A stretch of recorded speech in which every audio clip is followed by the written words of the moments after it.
الله والصلاة والسلام على رسول الله. أهلا وسهلا بحضراتكم في فيديو جديد.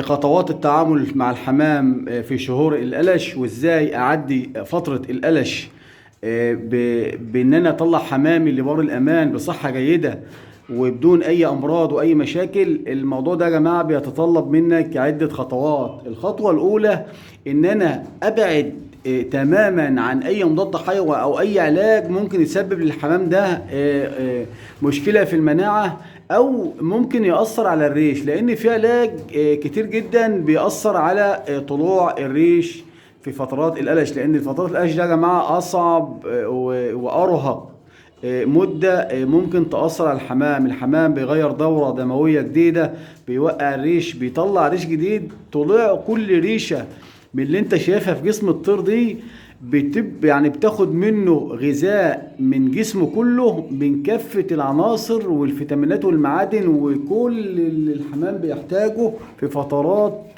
تكوين الجسم.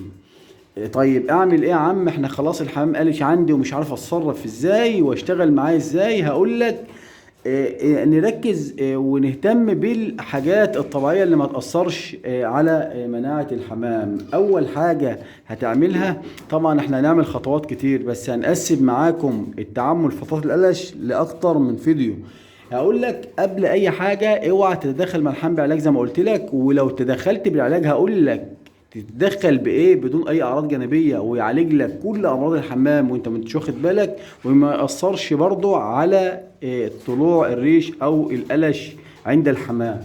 اول حاجه هتجيبها من عند العطار عشان ما يلبخكوش، هتقول له انا عايز نص كيلو عباره عن خلطه زيوت طبيعيه. خلطه زيوت طبيعيه دي ازاي واجيبها بنسب قد ايه؟ هتقول له انا عايز ربع كيلو زيت زيتون، وعايز ربع كيلو الانواع اللي اقول لك عليها دي. طبعا في انواع اكتر من اللي هنقول عليها، بس احنا هنقول لك على الاهم والاوفر اللي هيفيد حمامك وهيعديه بمناعه كويسه ان هي ان شاء الله تعدي لك فتره القلش. هقول لك هات ربع كيلو زيت زيتون، وهات ربع كيلو خليط بين زيت حبه البركه، جنين القمح، كبد الحوت، طلح النخيل، الفول السوداني، الخس، اللفت، الكرفس، البرسيم، الجرجير، وقلنا طبعا طلح النخيل. بتبقى بالشكل اللي انتوا شايفينه يا جماعة. ده يا جماعة شكل النص كيلو، عبارة عن ربع كيلو زيت زيتون. طب انا عملت ربع كيلو زيت زيتون ليه؟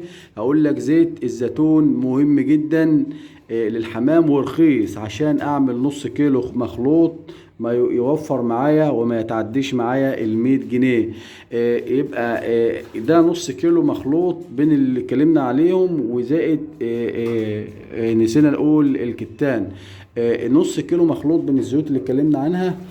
ممكن تخلي العطار يعمله لك ويخلطه لك وانت واقف، وممكن تعمله على ايدك عن طريق العلب الصغيرة اللي حضرتك شايفها قدامنا دي.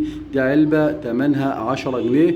ممكن تجيب انواع الزيوت اللي اتكلمت معاك عنها، تجيب من كل نوع علبة، وتجيب ربع كيلو زيت زيتون في ازايز موجودة، ربع كيلو ونص كيلو كيلو زي ما انت عايز وعلى قد حمامك.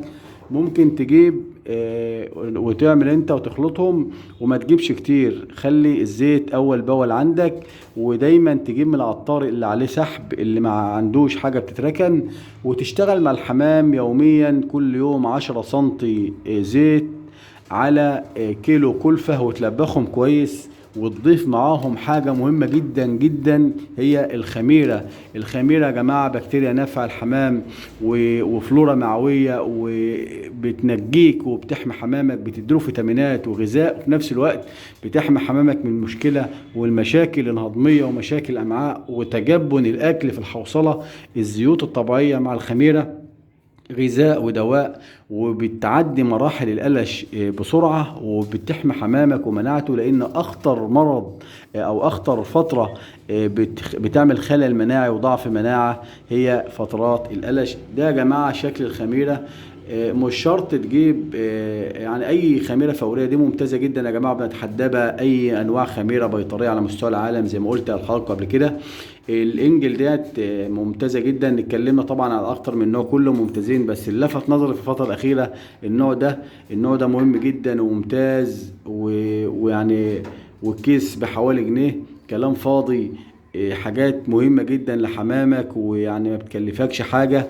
يبقى العشرة سنتي زيت مع الكيس الخميرة على كيلو كلفة، وتلبخهم كويس. وممكن تحط معاهم لو عندك بذور او مش مشكلة، عشان ما يلبخوش هقول لكم مراحل القلش خطوة خطوة. هتحطهم لحمامك 3 ايام متواصلين، ان شاء الله انت هتشوف الفرق. هتلاقي الريش، وهتلاقي نعومة ريش الحمام، والحمام صحته هتتغير قدامك. والميه تغيرها يوميا في فصل الصيف يا جماعه، عشان ما تعملكش مشاكل وما تجيبلكش مشاكل كنكر وغيره. ده مخلوط الزيوت الطبيعيه. اللي مش عايز اقول لحضراتكم ما يجي، يعني اللي اتكلمنا عنه ده كله الزيت والخميره، حاجه مش هتجيب لك 8 4 او 5 كيلو كلفه، وهتقعد معاك فتره طويله. بس يبقى انا كده حميت حمامي وساعدته في فترات القلش. ما ينفعش تسيب حمامك كده في فترات القلش تحط له الميه والاكل وتنزل، لا، لازم ايدك معاه. هقول لك ان شاء الله في الفيديوهات الجايه ازاي اعمل لك خلطه تعالج لك كل امراض الحمام، ازاي اعمل لك خلطه تفتح لك شهيه الحمام، ازاي اعمل لك خلطه يعني تعالج لك بدون اي اعراض جانبيه او تسيب لاي حاجه للحمام، ازاي اوفر معاك من الكلفه من الخلطات اللي هتكلم معاك فيها اللي بكلام فاضي وقد لا تذكر. كلها يمكن ما تجيبش 8 كيلو كلفة. ان شاء الله خطوات التعامل مع الحمام في فترات القلش انتظرونا في باقي الفيديوهات. ده اول فيديو قلنا نبدأ مع حضراتكم فيه ردا على احد مشترك القناة. لو محتاجين اي حاجة اكتبوا لي في التعليقات، تحت امر الجميع. وانتظرونا ان شاء الله في اللي جاي. والسلام عليكم ورحمة الله وبركاته.